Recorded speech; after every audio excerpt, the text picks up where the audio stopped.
Assalamualaikum warahmatullahi wabarakatuh.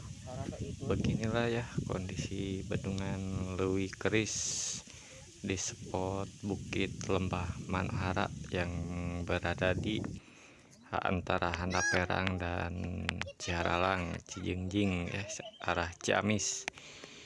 Beginilah ya, begitu indah sekali pemandangannya, spot para wisatawan untuk berkunjung ke sini ya, untuk rekomendasi. Cukup memuaskan ya pemandangannya,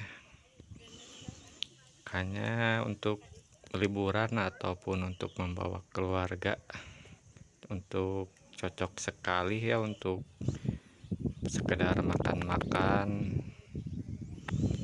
Dan jangan lupa ya untuk jajan untuk warga yang dagang di sana.